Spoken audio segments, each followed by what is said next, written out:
Hello and welcome back to another episode of the Law of Relevancy podcast. I'm your host, Cord Zoen. I'm the president and CEO of Bake More Pies, a full-service advertising and marketing agency here in Tampa Bay. On this show, we talk about things that are happening right now. Sometimes we dig a little bit into the past because we need to understand the context. But what we really like to focus on is information that can help people right now with their careers. We like to focus on marketing, communications, and that whole industry. Today, I'm joined by Lou Zant. Hey, buddy. So, Good Lou, thank you so much for coming on the show, flying all the way out here from California. Yeah. Lou is a serial entrepreneur, and he's got quite a story to tell. He's got what an interesting background, been involved in many, many successful ventures. But we're going to talk a little bit about your most recent one as well. I like that. I like talking about it. I really do. It's kind of my passion, you know. Yeah, for sure. So Lou, you've got.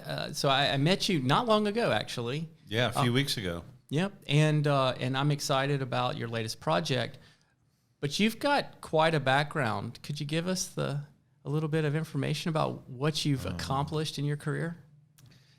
Well, it's been a crazy career. I shared with you a little bit earlier that I've always believed that my one knack in life is to figure out things that don't fit, how to make them fit. And I was that guy, growing up, had dyslexia really bad, and they didn't know what dyslexia was when I was a kid. They just, they called me a slow learner or what. And it was humiliating during spelling bees. You had to go up to the front of the class and spell a word. If you didn't, you had to go sit down. So a little bit of a class clown came out of that, but learned how to sink a basketball and throw a football, and that kind of helped me make it through the rest of school. And I didn't realize it, but I kind of always had to think how to fit in, or how I could fit, or how anything could fit together. And so when I got out of playing sports, I'd been playing at a pretty high level for 9 years, for all through high school and all through college. And I had a pretty weird shape, and I'd gotten out of Ole Miss and went out to stay with my sister for a while because her husband was going over to Okinawa for the Marines. And started going to club, things that were starting to evolve back then. This was in the 70s, the late 70s. And we would... there was like these real hip clubs, and people were wearing jeans, and I just couldn't find a pair of jeans to fit. And I went down to Grant Boys. There was probably 3,000 pair, and I'm trying them on. And I said, "This is great." I was 6'4", 220 pounds. Probably in those days had a little smaller waist than I do now, and small waist, big butt, and thighs, and so I found a lady that made custom jeans. And I'd show up at because there wasn't any that fit you at the other store. And she sewed old denim together. They were patches, and people loved them. And they said, "Where'd you get them?" I said, "Well, go see this. Go see her. Go see." And one day I just went to her and I said, "Hey, you make them and I'll sell them." And so I went down to Grant Boys and I go, "Give me her, and her." I could tell it was in those days, which are a lot different today. There was a size 2, a size 4, and a size 6. And I asked them to go in the dressing room and try them on, and they walked out and they went, "Oh man, these are awesome."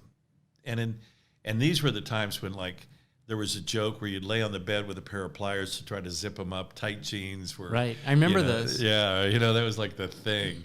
And sure enough, I built this confidence. I could go into any store and just ask a couple of the people working on the floor to try the jeans on, and when they walked out, they loved them.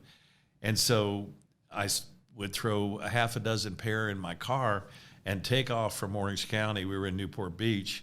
And sometimes, like, I'd end up in Atlanta, Georgia. I'd been all over the South. And I remember at the end of the day, I'd take all the orders, and they were like these 3-form carbon paper. Yeah. And it'd fill the envelope as thick as it would. And I'd try to get as much as I could off of one stamp. And I'd mail them back. I'd mail the orders back. And we ended up going to about $900 million a year in sales. It became the second largest jean company in the world, and I was being romanced and ended up selling it to the largest jean company in the world, which was Levi.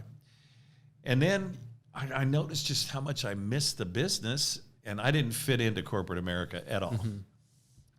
And I love the clothing business, and I thought, I really want to start dressing different. I want to wear nicer clothes. And so I took a trip out to New York to go to the Men's Apparel Guild show. Had a really good buddy there named Baker Cole. And Baker was trying to start a real cool shoe line. There was like loafers with crepe soles and Kelties and tassels. And he couldn't afford a booth. And another unknown designer was in the room with him, and he couldn't afford it. But together they could get this room at the Berkshire place for the designer collective, and buyers would walk. They'd have to get up at 5, get the maids to clean the rooms, and then they'd set up their displays. And buyers would walk down the hall and look into the room. And if they liked what they see, they'd go in. So I met him after the first day. We were going to go out and party, and I'm kind of there in the room. I'm going, dude, I really like this look. I want some of this. I go, your look with a pair of jeans and some of Baker's shoes, this would go phenomenal. And I said, I could sell this. And we started talking. We partied. The next day I went back. I go, no, really, I want to. And, Baker's, his dad was the Cole of Colhan. And Colhan was a very British Brougham, big shoe. And so I knew they were going to be quality, and I knew they would make it. And so I cut a deal with this designer, and I got 8% commission for 5 years on all of North America. And for that, I would set up the sales force and that under one condition.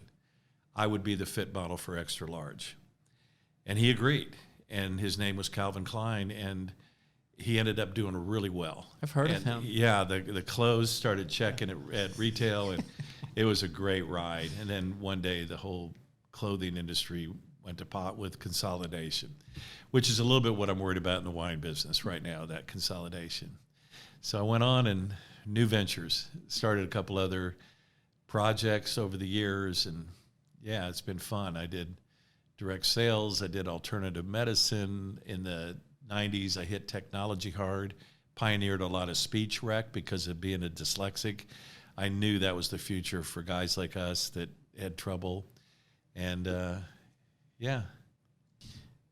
So Lou, you're one of the unicorns that actually looks like you were able to pull off sales and marketing executive roles. How in the world did you do that? I guess I was a unicorn because I never noticed the difference. To me, we had a job, and that was if we believed in our product, which fortunately, being an entrepreneur, you kind of love, that starts your love for that product. And then you got to figure out how to bring it to the masses. One of my mentors early in life said, buddy, sell to the masses and live with the classes. That's why everybody freaked out. All my friends freaked out when I went from blue jeans to designer clothes. But I said, I got a feeling that designer clothes are going to be popular. And so if, when you're passionate about it, all it is developing your story, that story. And when you have that story down for the pitch of your product, and it's right, you'll close 95% of the people. It takes you got to play with it a lot, but when you get it down, it's 95%. So that's the marketing, I guess, right? And then your concept of marketing is way different because you've got this gift of how to do video and how to do print and all of that. Mine was face to face, telling the story, and duplicating that. Like I'd find people, I'd duplicate myself into that person, and then have them do it. Yeah, absolutely. Looking for that way you can connect with them and help communicate with them about your story. So let's talk about stories for a second. So your latest venture is a wine company, right? Major Crush. That's right. Yeah. By the way, my mentor taught me the facts tells, but the story sells. So you can work about facts all day long, but until you get your story, it's not going to sell. So you have to create the story. And the story, that's what Major Crush is about. Like, I've had a major crush on wine since the 80s. And there's so much in the winemaking business is about crush. Yeah. You know, you pick the grapes, then you crush them. It's a great name. To extract the juice and all that. And our real close friends up in Sonoma, Meredith and I were going through all of our WSET levels. You know, it's this Wine and Spirits Education Trust. It's different than a sommelier guild, the sommelier guild, because it's not about being a sommelier at a restaurant or building a wine list. It's about education. And it's, you know, you get up into those levels, it's tough. It's really brutal. And so you're studying all the time and you're listening to whatever you get your ears on. And so it so happened, Meredith and I worked out at the same gym. We were there one morning and I said, hey, listen, before I jump on the elliptic machine, is there a good podcast or anything I could listen to while I'm doing my workout? She goes, I know, right? I don't know where any of them are. And so about halfway through my workout, I got off the machine, went back where she was working out. And I said, let's start one. She goes, why not? Yes, I think that's what she Right? said. Why not? She goes, when? I go, tomorrow. And she, you know, that's how I am. I mean, if it's a good idea, let's go. And got my wife. We got a software called Anchor. And, you know, we hooked up our cell phones in this crummy mic. I mean, we ordered it off of Amazon. I think it was of course. $29 or $39. It was this box. Well, And tech can always be upgraded later. Oh God, it was brutal, brother. The quality was just horrible. And next thing you know, we're trending. And you know, they said we're the #1 podcast on one of the deal, on one is Spotify or something like that, in the category. And so Sonia called him and asked, "What's the deal?" He goes, "Well, you guys are in the hottest sector for podcasts, so it wasn't about us. Obviously, we were in a good section." But we kept growing, and we were having a lot of fun. And all we would do is go in and tell the story of a good, you know, like I know these guys. I'm a consultant to about 200 wineries, and I know these winemakers. They're such great guys, and they're artists. You know, we were talking about culinary school and that. I mean, the creation that what these guys can put together in a glass is amazing when you've had bad wine. Well, let's talk about some of the challenges the wine industries face. I mean, you mentioned earlier about consolidation. There's a lot of industries that we work in. There's the radio industry had consolidation. It almost never goes almost never makes it better, right? It never does. Maybe for the shareholders only, but what's happening in the wine industry, and why is there a need for this direct consumer model, so to speak, or this club for these vineyards? Well, I read some unbelievable statistics in the every year Silicon Valley Bank comes out with a report. Yeah. And we went into it deep last year, and pre-COVID, I was telling Meredith and Sonia and the team, I go, guys, this model isn't going to work. It isn't working.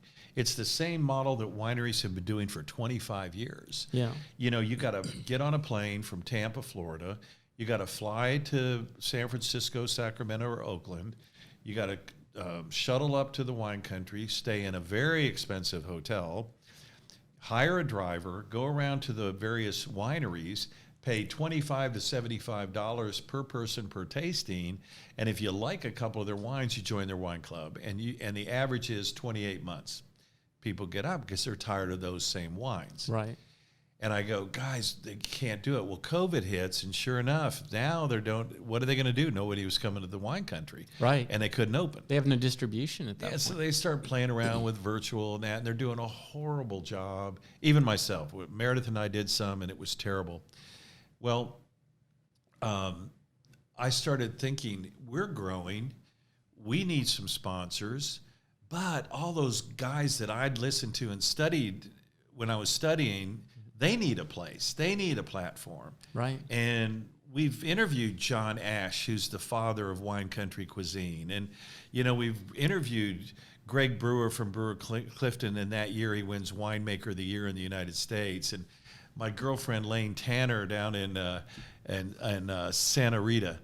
All these incredible people that are so rich in stories. You know, let's create a community platform / app for everybody. And so we're developing that. And then I saw some staggering statistics to support what I was feeling in my gut. It wasn't fitting. I had to find the fit. And so I'm looking at this thing, and there's about 10,030 wineries on the west coast of the United States. Out of that 10,000, only 3% of those wineries you will ever see their wines at a retail shelf. Why is that? Well, you think about it, Cordes. If you're going to open up a Publix, Safeway, Kroger, Total Wine and that, think about the level of production you have to have. Yeah, you've got to be able to supply it. You know, the wines that we do in Major Crush Club, they make 150 cases of that bottle. Right. If you're going to sell to Safeway, you're going to need 10,000 cases for a store. So now your production's 300,000, 400,000, 500,000 cases. Well, guess what happens to the artisanship? It's out we got machines now. Yeah, let's order the machines. You've gone to the cafeteria, brother. You know, I know. You've gone to a huge convention where they're serving you chicken or cold roast beef. And that's what happens. And what's even more shocking about consolidation is 3 out of 4 wines sold at retail today are one company. Yeah. Gallo. So when you walk down the aisle at your Publix or Safeway and you see 400 or 500 labels, 350 of them are Gallo. They're just different labels that they produce. Right. So it's better living through chemistry. These formulas to get a taste of a popular wine are done in the lab. It's not done by a winemaker. And the more you get exposed to artisan wines, the less you like mass-produced wines. Yeah, I can imagine that. I mean, what's the so it's almost like your club is turning wine drinkers into wine lovers. Well, that's our little tagline is taking people from wine curious to wine informed. And I believe, you and I were laughing about it earlier, how true it is back in the day and for you today. You got friends coming over for a nice dinner. You got to go out and get a bottle of wine. Gosh darn it, you just grab a bottle of Cabernet Sauvignon. What's safe? Right, just grab whatever's because I know what that's sort of tastes like. Mm-hmm. And it's really my main criteria is the cost. Yeah, and right? If it's an expensive bottle, It must be good. I'm trying to stick around, $20, $25 a bottle. Yep. That's like an appropriate amount. Yeah, it's tough. I was talking to one of the girls that works here earlier, and she goes, golly, I found myself during COVID and shelter in place having a glass of wine every night. I've really fallen in love with wine. I go, what's your favorite varietal? She was really embarrassed. She goes, I hate to say that, but it's Merlot. And I said, did you know that's the most expensive grape in the world? She goes, no. Yeah. I said, yeah. A bottle of Petrus from the West Bank of Bordeaux, when it's released, it's $3,000. It's one of the most expensive bottles in the world. It's 100% Merlot grape. So I go, don't be embarrassed. What happened is the movie Sideways. That was the movie, right? It gave it a bad name. It gave it a bad name. 2 weeks before Sideways, a bottle of Pinot was $40 and a bottle of Merlot was $10. I mean, a bottle of Merlot was $40 and a bottle of Pinot was $10. 2 weeks after that movie, a bottle of Pinot went to $40 and a Merlot went to $10. It killed the Merlot grape. It killed it. And what's happening now, we have a big trend I've noticed in the last couple of years that people are coming and they're craving the Cab Francs and the Bordeaux blends, where they're the softer, more floral style of red versus this big, jammy, tannic, spicy Cab that everybody started going towards in the valley. And most people are burnt out. Now, tomorrow night, we're going to have a big, jammy, phenomenal Cab, and I love that, but not all the time. You can really get burned out on it. And so what we try to do, and one of the reason we started the Crush collection is our number one comment was, dadgummit, you guys, when you're over there talking to whoever about the wines, I'm drooling. You're killing me. Where do I get that wine? And of course, there's no way to get it. It's really difficult. Yeah, so we're picking 4 that we're crushing on every month, and it's pretty close to $150 to $200 worth of wine for $89 and deliver it to your door. And what Meredith and I do, we go into in-depth video on our tasting notes. Like we go deep into it, like we had to do for our level 3 exam, you know, and so we share that with you, and then we do other tasting notes, and then we have a real fun time. Meredith is this, she will never admit it, but she's a phenomenal cook. And because she loves wine, she's pretty good, really good at pairing. So we have a video called Pair with Mare. Nice. And it's not your average stuff. Like, and she eats real healthy. So she does a Mare version and a Lou version. You know, I do the naughty and she does the nice. Nice. It seems like that's a big trend these days, the healthy. Yeah. I got to get more over to the Mare side. When I get home, it's all starting to pile up on me. Yeah. So how do you like this wine we're sipping now? It's delicious. It is good. It's fantastic. It's a white blend. The varietals are Sauvignon Blanc, Viognier, Gewürztraminer, and Pinot Grigio. Yeah, it's really balanced. It's not too sweet. Yeah, and you're a Gewürz fan. Yeah, I was at one time. Yeah, absolutely. But I would say my favorite white right now is Sauvignon Blanc. I really like a good Sauv Blanc citrus is just good. It's really good. A lot of different kinds. New Zealand has the grassy, kind of herbaceous type of Sauv Blanc, and all of the valley. You go anywhere in the valley, pretty much they'll greet you at the parking lot with a glass of Sauv Blanc. So help us understand. I mean, from what I know about the history of wines, and I'm not even close to being really even a connoisseur of wine. Like I like to drink it at gatherings and things like that, but California really wasn't always highly regarded. Not really until 1976. I mean, it was not even regarded. Yeah. And what happened is there was a guy from England, a Brit, opened up a wine store in Paris. Yeah. Which was really bizarre. But he had an unbelievable palate, and he was always being asked to be a judge. Right. And he goes, we need more judges. So he ended up actually opening up a sommelier school. Well, these kids were coming over from California to attend a sommelier school in Paris like they would at Cordon Bleu or to learn cooking. And they kept coming up to him and going, you know, our California wines are as good as these. Right. He said, you got to be kidding me. So his name was Steve Spurrier.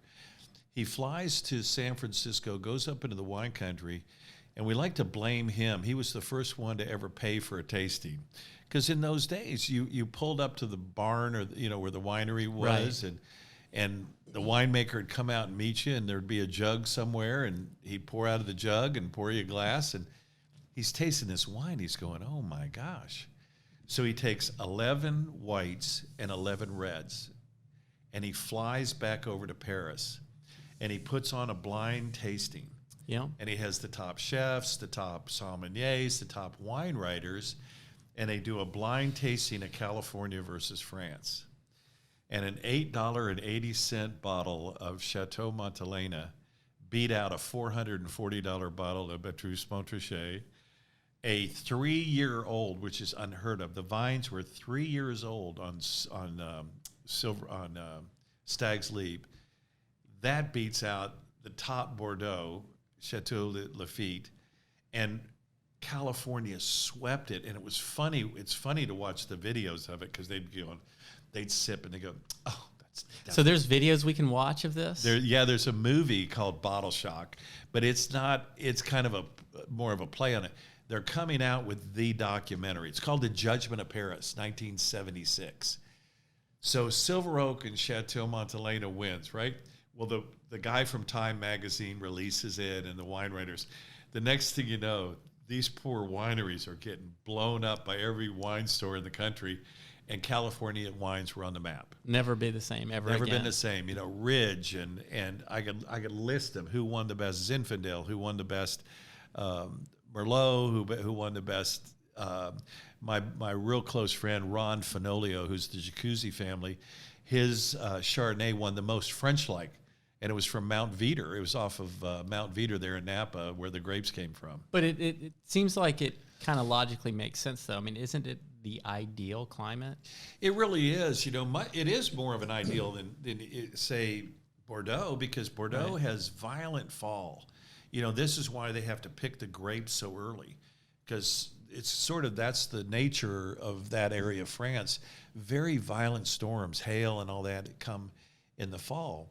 So the reason that French wines might be softer, lighter in flavor, not the deep, jammy, is because they pick them at like 21 to 23 brix. Brix is the sugar measurement in a BRIX in a wine.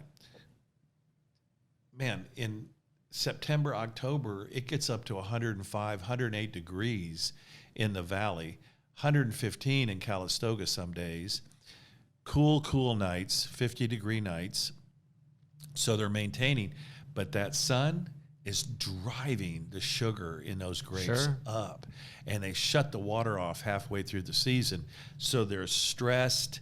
The skins are tight. The juice is just sweet and big. They're picking them at 32, 36 brix. And so you drink a California red, and it's jammy and sweet, high alcohol, because the sugar converts to alcohol. So you see 14.8, 15.4, whereas pretty much everything coming out of Bordeaux is around 13.6, 13.8.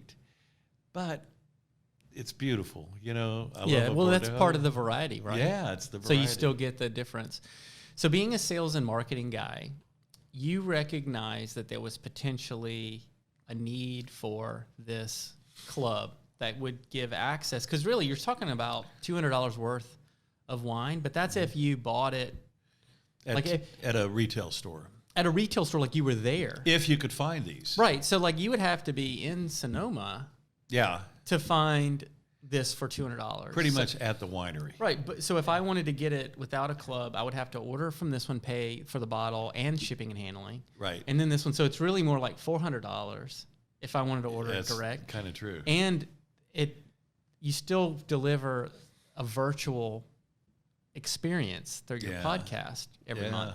Right. So you're saving me really like thousands of dollars. Yeah. We did a deal on it. $551 for the retail value of a case of our wine, and we sell it for $267 shipped. Yeah, that's including shipping. And you're keeping this craft going. Yeah, for the small people that actually care about the quality of what's going in the bottle. That's what really I love. I mean, I got guys that I'd call them and say, "Hey, Michael, put a mixed case together for me, will you?" Yeah, I don't even care. Just do your thing. I love every right. And he goes, "Okay, Lou, it'll be on the porch." I mean, he doesn't have a winery. He doesn't have a tasting room. I'd drive up. It'd be on the porch. I'd figure out a way to pay him, and be off to the races. These guys, the guy Peter Mathis, we're going to come out with his wine for the summer. Arguably the best rosé I've ever had. So from 100% Grenache. And he's got 3 acres, biodynamic, the purest farming you could do. But nobody knows it. In I think it was 2011, he won What Winemaker. is biodynamic? Biodynamics, brother, is the 10th degree organic. Sounds very relevant. Yeah, it was like developed. I should know what that means. Developed by the guy who invented Montessori. And basically, the rule is you have to plant the vines with the moon cycles. Whatever acre you have under vine, you have to have the same amount of acre under indigenous growth and the same amount of acreage under fruits and vegetables. You have to have wild animals roaming. And you'll notice on a biodynamic vineyard, a lot of different shaped bird houses. Now, my vineyard's organic, and I have different shaped bird houses for that reason, because you want to attract specific birds that eat specific insects. Oh, right. But they go a step further. They take cow's horns, not bulls, cow's horns, hollow them out, and they stuff them with manure and a type of crystal, and they bury it for anywhere from 6 months to a year. They dig it up, they empty the horns into a tote of water, and they make a tea. And they go and spray the vines, and it creates a natural pheromone that repels dangerous insects. And it increases photosynthesis. How did they figure that out? Who knows? I don't know. Sounds like witchcraft. Yeah, I think it is. And then halfway through the growth, they have to drop 50% of the grapes so that the remaining, all the energy in the vines for the last half of the season goes into that level of grapes. So it's fabulous. How much does a bottle of wine cost from that vineyard? We pretty much have at least one biodynamic wine in every one of our shipments. Oh my gosh. Most of France is almost all of France has gone biodynamic. Oh, so this is a thing. Yeah, Italy's on its way. I remember 2 years ago we had 51 vineyards up there, and I bet you we have 150 now that have gone. And it's just a real cool, balanced way of growing. And it's hard to get a certificate for organic because, you know, you can do everything to the letter, but the soap that I wash my tanks out with might not qualify under the organic list. I can't get the certification.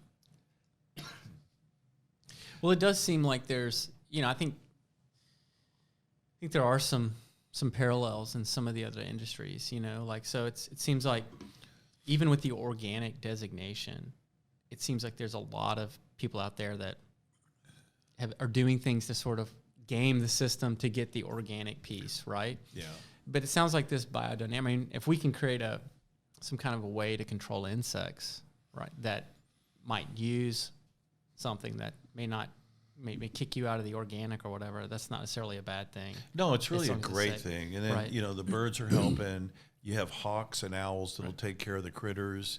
Right. And it's really a beautiful, and I mean, the things that grow on you know, Devero is a perfect example. Ridgely's the guy that founded QuickBooks and sold out, chucked everything, and moved up to the wine country. And he's got the most beautiful biodynamic vineyard. We did a podcast with him on Major Crush. It's great to listen to. And, you know, butterflies everywhere, bees everywhere, things you don't see. You remember when you and I grew up, when you grew up in Georgia, if you walked around in the woods, in the gardens, there were butterflies and bees. Tons of them. You don't see them anymore, you know, except on these beautiful biodynamic farms. And so I'm a big advocate of it. I hope it continues to grow, and I think it will. You know, a lot of people say, "Oh, I can't drink wine. I get splitting headaches," and that I'm allergic to sulfites. Right. Tell me about that. It's not sulfites, brother. There's more sulfites in a half a teaspoon of peanut butter than a bottle of wine, and they're natural sulfites.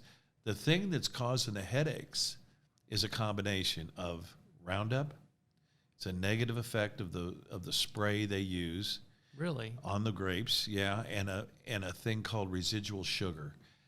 If they're not, you know, in school, one of my instructors said the best fertilizer for a vineyard is the footsteps of the winemaker.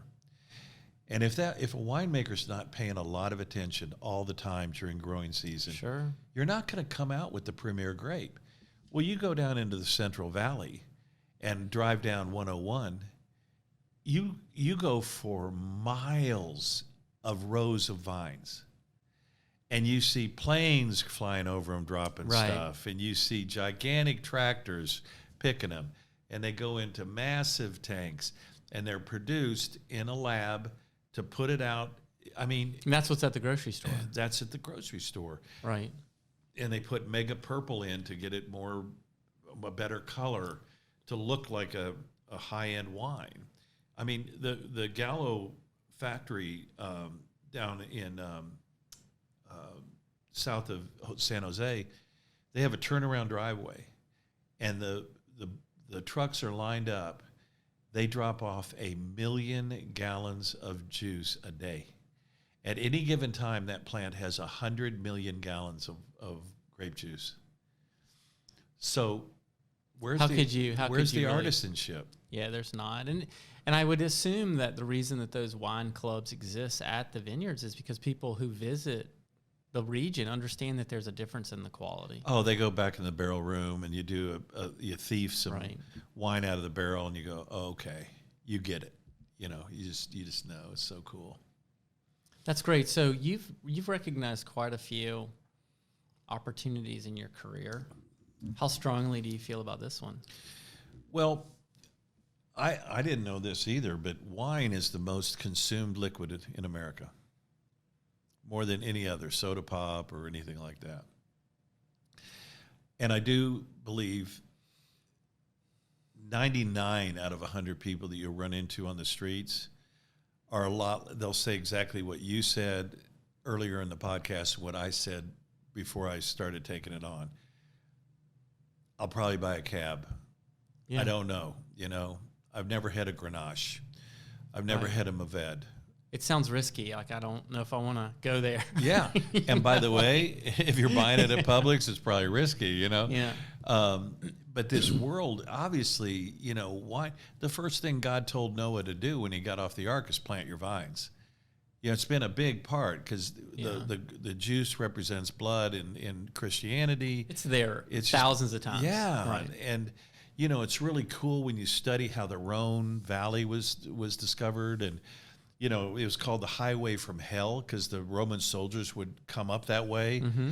And the Pope had a summer home in Rhone, and a war hero ended up buying it.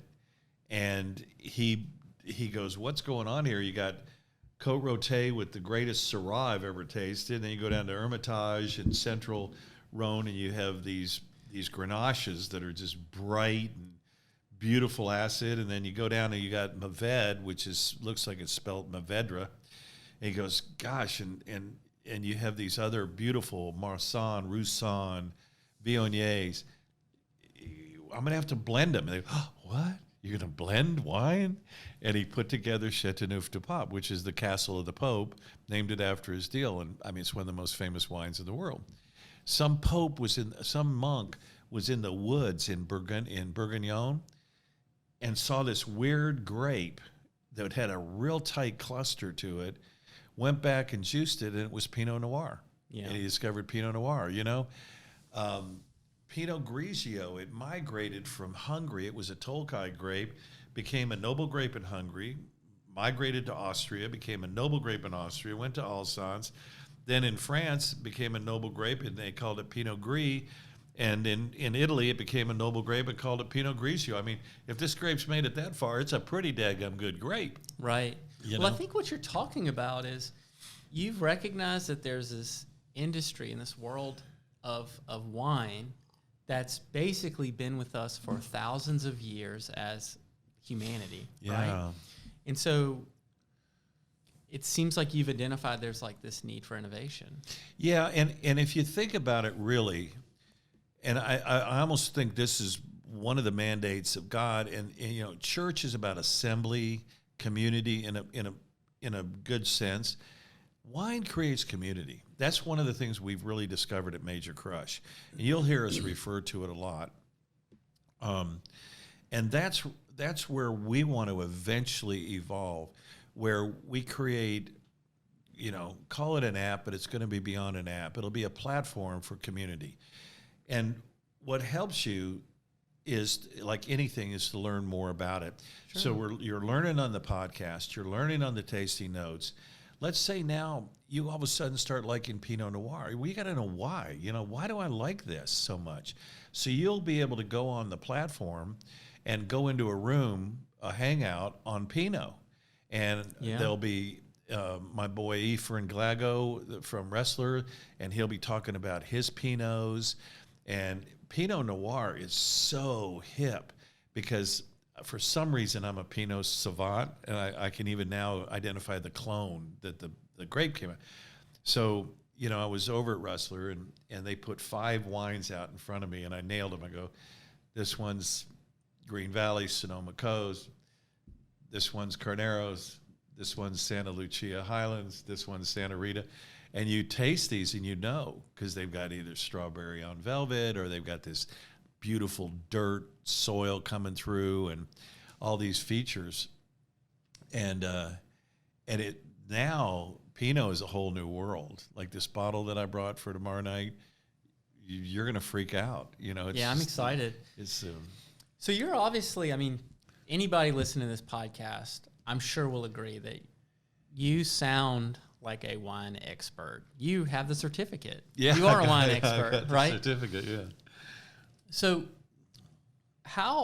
what advice would you give to people that are listening to this about? like, we were talking earlier, and I'd like for you to share with people like how you got into wine. Mm-hmm. But it's like you took this kind of a hobby that seemed to like get warmed up over time, and you got more interested in it, got really into the region out there in Sonoma, and you've immersed yourself, and you're just a natural at understanding there's some sort of an arbitrage or an opportunity where there's not a fit, and you've identified it. What advice would you give to others about if they're looking to get into, maybe change their lives, change their careers? You're an expert. You're very skilled at this. How important is that when in their ventures? Well, my biggest recommendation is somebody that is frustrated with where they're at with wine. Yeah. And I hate to toot my own horn, but this is the reason that Meredith and I put this whole concept together. Yeah. You can't do a better thing than just join this club. Yeah. Look forward to every month getting them and having your friends over and taking a bottle, and before you open it, watch our video on this particular bottle and what's in it. Do a taste with your friends and stuff. Boom, community. Right. And you would never in your life go and buy a Sauv Blanc, Gewürztraminer, Viognier, Pinot Grigio blend. Right. What about Zinfandel? Zinfandel's my favorite grape. Yeah. They call me Lou Zant instead of Lou Zant. But intimidation has been big. Chateauneuf du doo-doo, and this is not a chateau, and this is this. But if you really are in the wine country, they're the most real people. And I love sitting at the feet of the old guys, and they would talk about the days. Like it was all community. Hey, Cordis, it's 2 a.m. I'm almost done with barreling up. I need one more barrel. You got a barrel? Yeah, Lou, go grab it. And then later on, I'm spraying. I'm out there putting the soil tilled. I go, you want me to hit that back acre vineyard you got over there? Yeah. And then, by the way, have you been down and tasted Cordis wine? Hey, have you tried Lou's wine? And it was just this beautiful community. The story is rich. It's really rich. And now, who is Constellation Brands? Who is Foley? Who is Diageo? And it's like the person in the tasting room that's been hired to offer these tastings, so they need to look important. And now they're acting important, and they're intimidating you. It shouldn't be that way. Yeah, it should be way more authentic. And I think you come across that way, right? In the stories and the old guys, like you're mentioning, it is truly authentic. Yeah. I mean, look at how young kids today learn beer.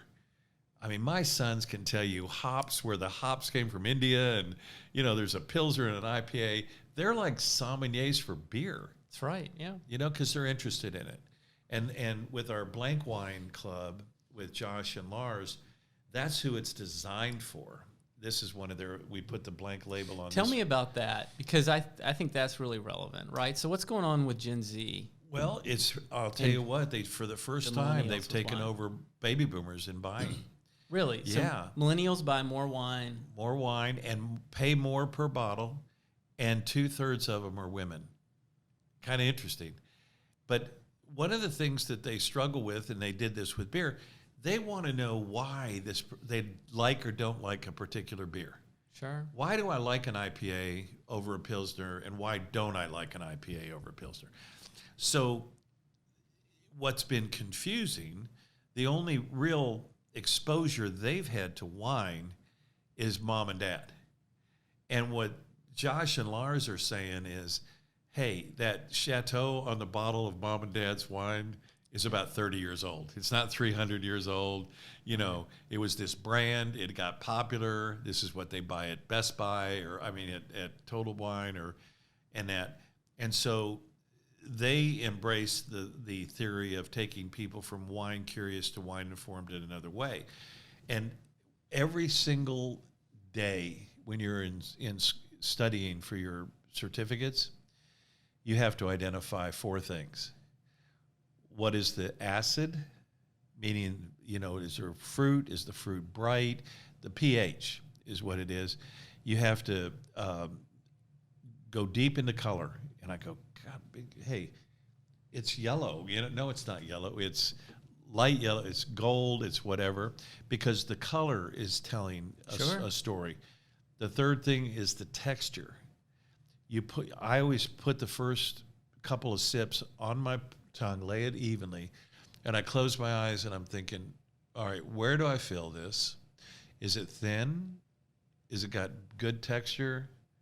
Then when I swallow it, does it change on the back of my palate? Then that secondary olfactory breath you take will start giving you massive information. And the fourth one is, what are you tasting? So if I say blackberry, what about black fruit? So the black fruit category could be blackberries, black currant, plum, several black fruits. And so then you kind of start going into it, and people are intimidated with that. Because when I poured this for you, I said I taste pineapple and green apple and stuff. Granted, you're probably going to taste that too. It's the power of suggestion. Right. We had a field blend last month, and I'm going, what am I tasting? And Josh goes, I'm tasting the pie crust of a blackberry pie. I went, that's it. That's exactly what it was, That's funny. And so what I do tell people is, the next time you eat a strawberry, don't eat it. Think about it. Put it in. Because we have all that huge memory bank of what a strawberry, raspberry, blackberry tasted like. Or a particular, some of them smells and taste like barn floors. Isn't that called oak? But and age and corkiness. Exactly. But it brings that, you start bringing all that stuff up to the forefront. And it's so much fun to open a bottle with friends and play the game, And we offer, we put a wheel in our wines that have all the categories. Yeah. So you can look down and say, ooh, is it red fruit or black fruit that I'm tasting? Is it a white peach or a yellow peach? No, it's a great community. I mean, there's tons of communities out there built around, I'm a member, and I've been a member of some fishing. That's one of my hobbies that I really love. I really love spearfishing. And so what's great is that when you connect with those communities, and this is advice we can give to our listeners, but, your stories are very rich. They're there. They just need to be told. Yeah. Right? And they need to be told at scale, because people aren't able to travel to these places any longer, right? So there's the innovation opportunity exists. And when you can tell those stories and you can build that community, commerce can just happen. I think so. Because as I get more expert in any of the communities I'm a member of, because I want to, I enjoy it. It's a release from the day-to-day grind and everything else, and it's something great to, passion to kind of follow. I'm going to step up, and I'm going to want, more variety. I'm going to more quality and things like that. And I think what you're doing right here is really cool with your club. Well, I appreciate it. I think it's what people need and want, and I hope it is. And I love taking people on a journey anyway, Whether you come or not, I don't care, but let's go on this journey. Why not? And I see all the other wine clubs out there, and, they're pushing things, you get 15 bottles for $80 or something, and, I need to buy them. And it's not, again, you could probably go and get the secondary discount at Tom Thumb and do the same thing. But, I think it's really cool to open your palate up to the world of wine. And man, when wine pairs the right way with food, and what John Ash, the father of wine country cuisine, who was taught at this Culinary Institute, who was the famous Julia Child's partner. Sure. You know what he said, which I love? They go, like when Julia and he cook, they have a glass of the wine they want to drink that night. And while they're cooking, they're sipping, and they bring the food to taste what they want to pair with that wine. It's like docking the space shuttle. Yeah, it's like docking. It's exactly It's like you have to align it. Yeah, because you're always told, oh, fish, you better have a white wine. Yeah, exactly. Oh, steak, you better have a big red. Yeah. Blew my wife's mind, man. I went out. We were celebrating during shelter in place, and I got this gorgeous fillets, and we cooked them up. She says, what are you going to serve with it? And I pulled out this bottle of handwritten Chardonnay. She goes, what? And I go, we've been at Ruth Chris, where they serve the steak with butter. Yeah. I go, this has got a lot of oak on it. It's got this beautiful velvety butter finish. And we had this Chardonnay with this big filet, and it was just perfect, Well, I think that's a point that you're talking about unique selling propositions earlier. I think that's your difference. You're trying, through your club, you're trying to educate and make your members a more informed consumer. And by doing that, you're actually lowering their risk. Oh, you're making every purchase of wine they ever make for the rest of their lives less risky because you've taught them more about what goes into it. So they might do something crazy like pair a Chardonnay with a filet, right? Right. They're not scared. They're not scared at all. And we did a deal. Meredith and I did a hangout on LinkedIn with 150 HR directors. Mm-hmm. And we did HR with wine. And there was our assignment was show up for the hangout with a bottle of wine that you didn't think you'd like. So I picked, I have a little bit of an issue with real sweet wines. So Moscato is one of the sweetest. Sure. Unfortunately, a good Moscato is still really, really good. And so I poured a Moscato and we went through it. And once, I described the notes and the stories behind Moscato and whatever wines they were drinking, they kind of started going, oh, I kind of, just like this. A lot of people didn't like Gewürztraminer. Yeah. A lot of people don't like that petrol oil in a Viognier. But, you have this fun blend, and they get try a little bit, and they can go into each one of the four things, and they're having a ball with it. And we ended up seeing so many things. How many times do you have people in your workforce that you just don't like, but the more you know about them and the more never happens. You see their quality, you start liking them, and so they're going to go back and do some wine drinking team building games after that. That's awesome. It worked great. Well, that's great. Well, that seems like a perfect fit for an HR department. Yeah, they're dealing with people every single day, and what's better than working with a tool that creates community? Right. And real refreshing and kind of makes you feel good at the end of the day. Well, Lou, thank you for joining us on our podcast today. I have a ton of respect for what you've accomplished in your career and super excited for you with your latest venture, and you're obviously prepared for it. I think so, yeah. I really feel like I am. Cheers, man. Cheers, brother. Yeah. Thank you so much. Thank you for coming in. Having me on. So if somebody wants to follow your podcast, where do they find it? We're on all the platforms. Major Crush. Most of them were the first one you'll see if on Spotify or Apple, and so it's pretty easy. And we'd love for you to come on and like and subscribe. That would be great. That's great. And build a community. And like we were saying, it seems like if you do that, your future gatherings will be much more enjoyable because the wine will be better no matter where you get it. And I will warn you, if you listen to the last one when we interviewed the ambassador from Italy on Italian wines, I'm warning you, when you're done listening to it, you will have to eat Italian. Oh, it was so good. We cooked the biggest bowl of pasta that night. That sounds delicious. Well, thank you again, Lou, and I really appreciate your time on our show today. Thank you, buddy.